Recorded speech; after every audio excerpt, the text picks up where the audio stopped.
Hello students, आज के इस वीडियो में हम जानेंगे कि जब किसी वस्तु को अवतल दर्पण के सामने दर्पण के ध्रुव तथा फोकस के बीच रखते हैं तब प्रतिबिंब कहाँ बनता है और प्रतिबिंब की प्रकृति कैसी होती है।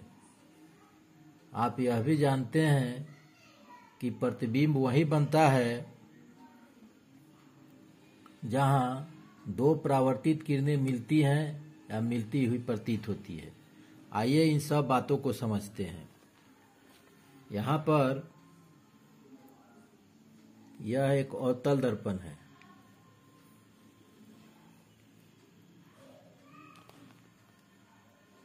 एक अवतल दर्पण है।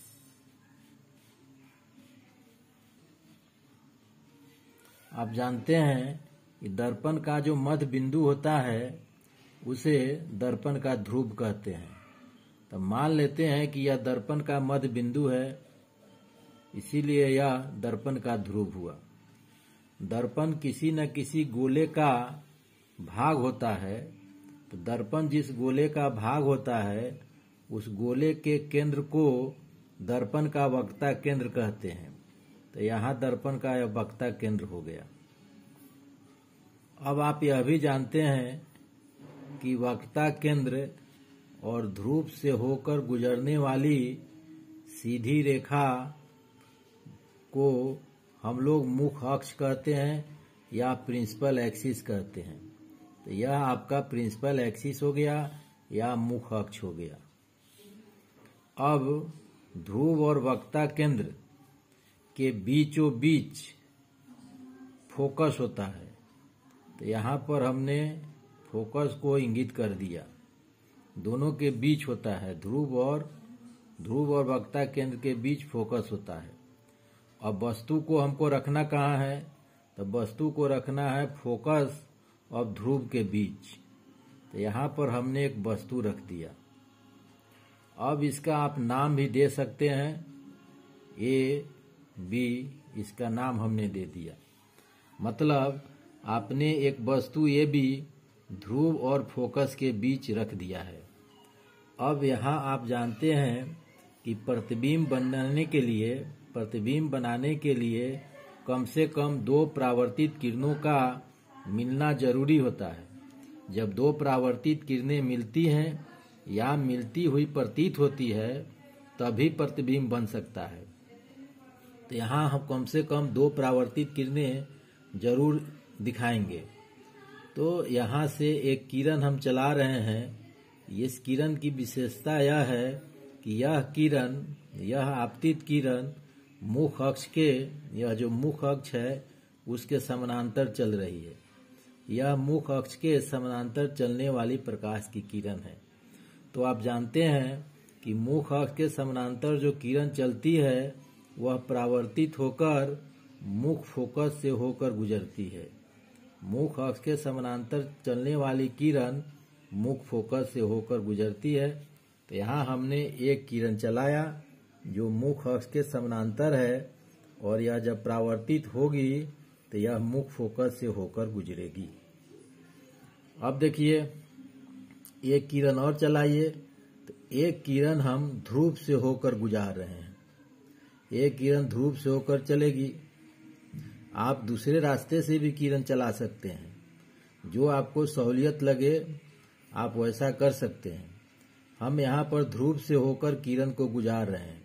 तो आप जानते हैं कि ध्रुव से होकर जो किरण गुजरती है वह मुख्य अक्ष के साथ जितना कोण बनाती है, क्योंकि मुख्य अक्ष दर्पण पर लंब होता है ध्रुव पर, तो यहाँ जितना कोण बनाएगी उतना ही कोण बनाते हुए यह लौट जाएगी। अब हमने अभी पढ़ा है कि प्रतिबिंब बनाने के लिए दो परावर्तित किरणों का मिलना जरूरी है या मिलती हुई प्रतीत होना भी जरूरी है। लेकिन यहाँ दोनों परावर्तित किरणें एक दूसरे के डाइवर्जिंग है, मतलब एक दूसरे से दूर भाग रही है।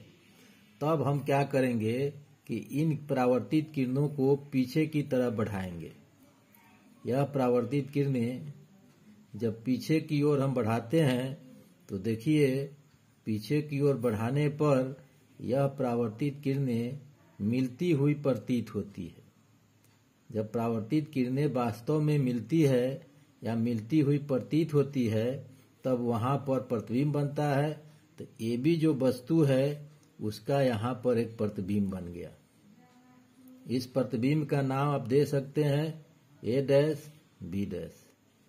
यहाँ जो समझने वाली बात है, यहाँ जो प्रतिबिंब बना है वह प्रतिबिंब परावर्तित किरणों के वास्तविक कटान से नहीं बना है। मतलब परावर्तित किरणें वास्तव में एक दूसरे से नहीं मिल रही है। परावर्तित किरणें मिलती हुई प्रतीत हो रही है जब उसको हम पीछे की तरफ बढ़ा रहे हैं। तो चूंकि यह वास्तव में नहीं मिल रही है, मिलती हुई प्रतीत हो रही है, इधर से कोई देखेगा तो उसको यह दिखेगा कि यह किरणें इधर से कहीं से आ रही है, परावर्तित किरणें।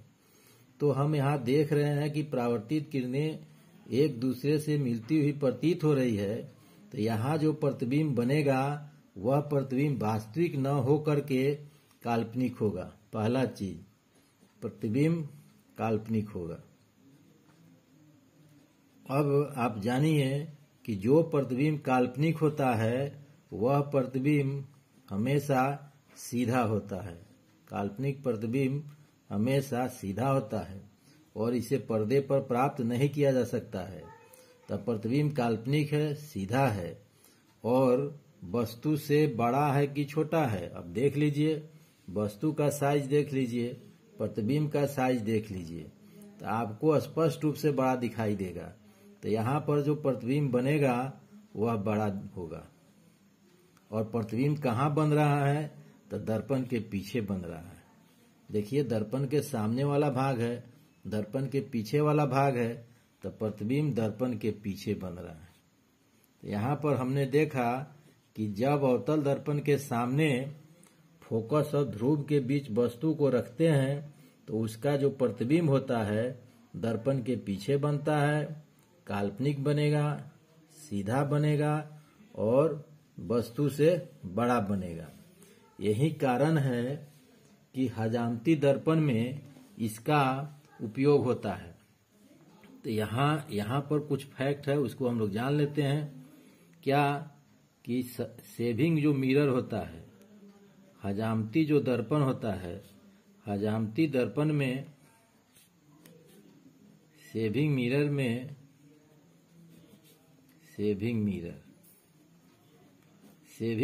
में इसका उपयोग होता है। क्यों होता है? अवतल दर्पण का उपयोग हम लोग हजामती दर्पण में या सेविंग मिरर में करते हैं क्योंकि जब वस्तु को या जब चेहरा को ध्रुव और फोकस के बीच रखते हैं तो चेहरा का जो प्रतिबिंब होगा वह सीधा और बड़ा बनाएगा, तो दाढ़ी बनाने में सहूलियत होगी। दूसरा, जो डेंटिस्ट होते हैं, दांत के डॉक्टर होते हैं, दांत के डॉक्टर,